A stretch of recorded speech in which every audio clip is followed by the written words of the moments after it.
नमस्ते दर्शकवृन्द, तपाईहरुलाई मेरो नयाँ भिडियोमा स्वागत छ। आज हामी गाउँघरमा मुलाको अचार कसरी तयार गरिन्छ भनेर देखाउँदैछौँ। कृपया अन्तिमसम्म हेरेर साथ दिनुहोला।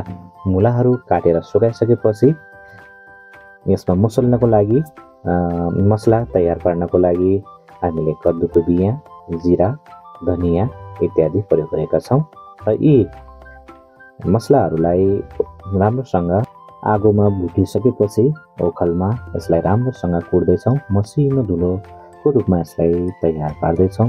यसलाई यसरी ओखलमा कुट्दा मसलाको वासना नै बेग्लै आउने गर्दछ।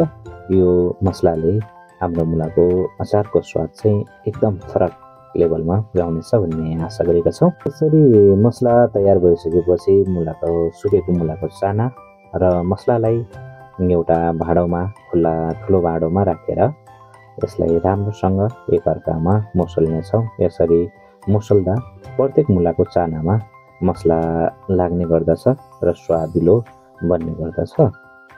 नुन र खुर्सानी भने आफ्नो स्वाद अनुसार राख्नुहोला र राम्रोसँग मिक्स गर्नुहोला। मिक्स गरिसकेपछि डब्बामा राम्रोसँग हावा नजाने गरी खाद्नुहोला। यसरी गर्दा छिटो तयार हुने। यसलाई सकेसम्म दरिलो तरिकाले खाद्नुहोला। खादिसके पछाडि यसमा आवश्यकता अनुसार तेल हाल्न सक्नुहुन्छ। तेलले चाहिँ यसलाई अचारलाई चाहिँ स्वादिलो बनाउनको साथसाथै छिटो तयार हुनमा सहयोग गर्दछ। तेल डिब्बामा मुलाको मात्रा अनुसार हाल्नुहोला। यसरी तेल हालिसके पछाडि डिब्बाको ढक्कन राम्रोसँग लगाएर राम्रोसँग हल्लाउनुहोला र 2-4 दिन घाममा सुकाउनुहोला। सुकाएपछि तपाईको मुलाको अचार तयार हुनेछ। तपाईलाई मुलाको अचार कतिको मनपर्छ कमेन्ट बक्समा लेख्नुहोला। हस्, धन्यवाद।